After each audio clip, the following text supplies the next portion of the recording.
what would you tell family and friends as far as your decisions on Thanksgiving? I can tell you what, it's easy to me. It's like easy when an adult hits you up on that because you can address it with, yeah, man, so the pequots and all this other stuff. But when a kid does it, it's different. Yeah. Because I can't really hit them with pequots. They're like, huh? What? He who? So you got to kind of break it down. It's like, well, it's not really about us, and but what's wrong with being thankful? That's what I was hitting with. What's wrong with being thankful? Say against this.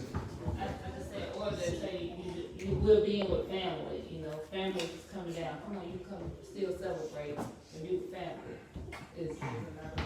Yep. Your uncle here. He's looking for you. Well, I don't know, Maury, if you have any words of wisdom on that, but like I said, the thing that I do is that I just try to explain to them that, I'm sitting out, if it's not about the day of Thanksgiving, then you wouldn't mind moving it a day. You wouldn't mind changing the day so that we don't do it on the fourth Thursday of November. You wouldn't have any problems doing it on any other day. So they actually did that. To me, they surprised me. They actually did that this year. Was the first year they had something on a different day. Hallelujah. Hallelujah. It was. I sat home for.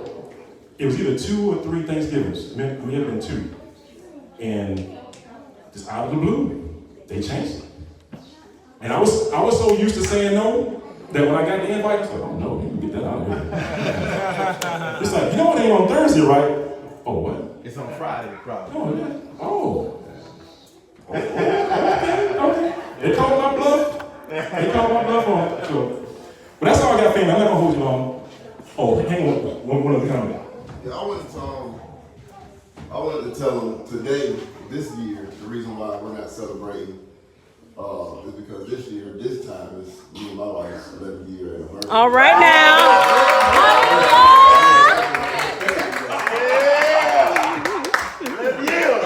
Woo! All right. You know what that. Congratulations. All right, family. That's all I had. Thank you for taking the time to sit through it. Oh, more other questions? Any other questions? Yes, sir. So it's pretty safe to say that there's people from Bayesian descent, Barbados, people from Barbados here in the Americas that's mixed in with us, and vice versa, since the ship was going back and forth. And the Lower Antilles, like St. Vincent, which is 100 miles east, St. Lucia, St. Croix, we're kind of all the same people. Jews, the real Jews. Yep. Yeah, because one of the things I tell people is that, according to prophecy, it was Judah. Judah is the one that's going to be scattered all over the earth. So I tell you, we all Judah. All from the house of Judah. But yeah, you're right. Southern Kingdom, South Side is real. It's kind of funny because I think, like, on a lot of cities, black folks on the South Side. It's true. We're on the South Side. Yes. South Side.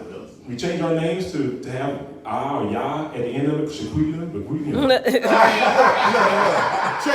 you know what's even crazy? Yeah. We on the South Side, and even from a national standpoint, on the South Side. South. You're right. You're right. Now. Someone asked, could you show the slide of the Jacobites again? The slide of the Jacobites.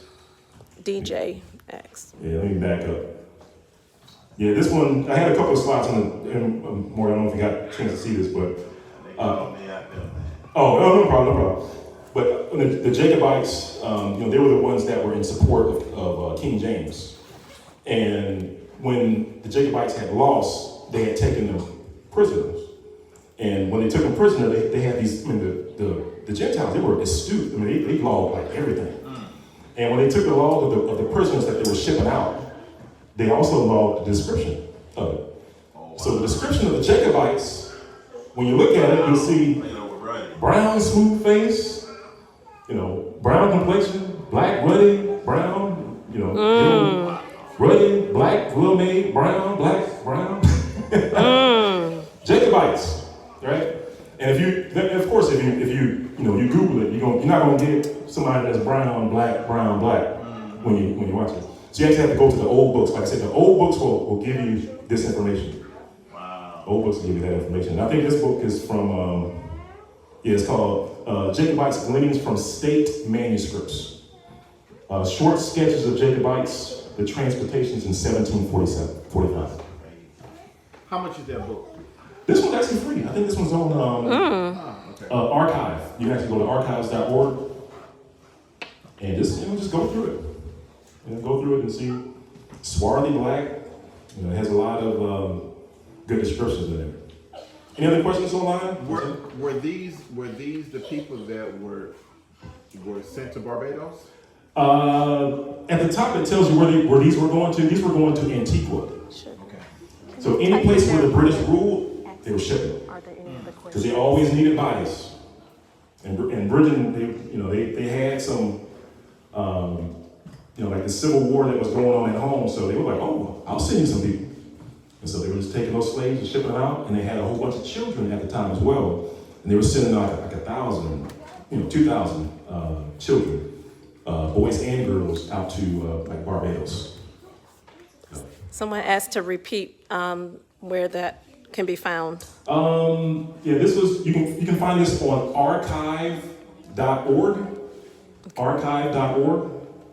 Or, I mean, you can even just Google the name, Jacobite Gleanings from State Manuscripts. And if you just put that top part in there, it should pull up the whole reference for you. And I thought I had a couple of, I don't have that in there. But this is not the only one. There's another reference that shows you some other. It's not as detailed as this one. I think this one has more detail in the description than the other one does. Okay. These were the people under King James or associated with? Associated with them. Jacobites, they were the ones they were fighting for. But who knew that you had all these black, brown people in England at the time? Wow. And it explains how, because another reference that I read talked about, when it talked about the Portuguese Jews in England, it talked about, because one of the things that Brother Ron Dalton asked me is like, yeah, but then, so how did the switch happen? So you had all these, especially like in Spain and Portugal, you had all these black, brown, swarthy Portuguese Jews in there. So then how do you get to today where you don't have anybody black and brown, they all look European, so how do they do the switcheroo, And this is actually a good example of how that happened. Because over time, what happened was that when all these expulsions, they were taking these prisoners and shipping them off. They were calling them, Barbados. They were shipping them off to the West Indies. In the books, it tells you that the numbers of the Portuguese Jews just dwindled. It dwindled until they were all going. And then it also said that the people that took over were the people that were hanging with them, like the people like the proselytes and stuff like that. It's like they kind of stepped into the role of the Portuguese for a time. And then our favorite people, the Ashkenazi, came in. So, they came in, and then they actually had a law. And, me and Moray Johnson was looking at this. They actually, I think it was like about 6 months back. But they actually had a law where the Ashkenazi, they wrote down and said something to the effect of, well, we'll take possession of all of the Portuguese and Spanish Jews' stuff, and we'll use it, and we'll keep it until they come back. It's in the law. It's actually in the law. So I was tempted to write them back and say, okay, I want my stuff back. Give it up with interest. You know what I'm saying? Yes. So, any other questions? Is it? Oh, one second. The people that were being bred were exclusively women, and so were the people that were impregnating the women the slave holders, or were they the men, or were they separated? Yeah, it was. Yeah, questions about the breeding. Yes, so most of the breeding they would, well, we got children here. I'll keep it clean. So they had bucks. They had these male slaves that were big and strong. So they literally treated us like cattle, like dogs. They said, okay, well, he's big and strong. He's like LeBron James, come over here. And they wanted LeBron to impregnate as many people as possible so that they can breed, large slaves. And that's how they treated us. And they started the young women as soon as their menstrual cycle started, up until the age of, they had a certain number that they had to put out. as soon as their menstrual cycle starts. So imagine you got a 35-year-old man that's Oh, my goodness. big and strong and muscular, going, into a baby that's maybe 12, 13 years old, 11. And all he do all day is to breathe. Can you imagine that baby going through that? And then she gotta have a child after child after child. Until they would tell them if you can produce almost from the time that you that age to, I wanna say 40, if you would produce, I think 20 children or something like that, they were so called, say, give you your freedom in order to get you to keep producing. But it was something. Yeah, and to your point, Maury, the slaves that they bred, like, you had the slaves that was out in the field, and you had the slaves that was in, we call them house Negroes and field Negroes. The breed Negroes, they had it good. They didn't necessarily have to go on the field because the slave masters kind of treated them like their prize horse. And so he was just skipping around the plantation, going here, going there, and the master would call him to do service or whatever. But yeah, he had it good. He had it good for the most part. Is that the last question? Okay. All right, Shalom family. Hope you guys make it through today. Almost there. Make it through today. The next big one is Christmas. Got some video for that too. Don't worry about it. All right now. Got some video for that too. Because actually, in some of these same references, it talked about how in Barbados, while they were breeding Negroes on Christmas, it didn't matter. It didn't matter. Whether it was Christmas or Thanksgiving, we were still enslaved. They were shipping us out, stacking us like sardines in a can. Same thing. So. Hallelujah. Hallelujah. You had to go out there with that baby.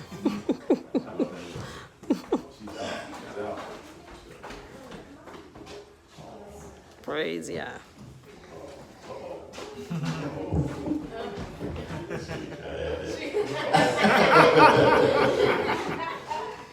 So y'all give a hand clap. I made a beautiful job. We're come and learning about what's going on with these dates. So we can have a better understanding with it also too, and also teach our next generation.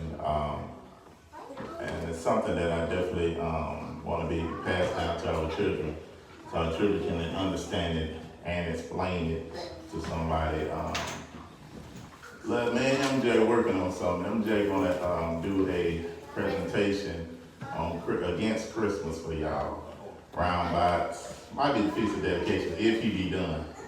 He gonna do his own presentation, and what would be good if we have opportunities to let our children present against the information that's out there, to be able to show that they understand and they know. You know what I'm saying? Where it ain't just, I'm making him do his own research, make him looking into his own stuff. I'm just gonna help him put it together. And maybe we can start something with our babies like that, so they can know at an early age how to present this, how to understand this, how to be articulate even when you're talking about it. Hallelujah. Hallelujah. Hallelujah. Well, we're gonna cut that out. Appreciate everybody online for participating with us and getting that information. Hallelujah. We love y'all, and we'll see y'all when we see y'all.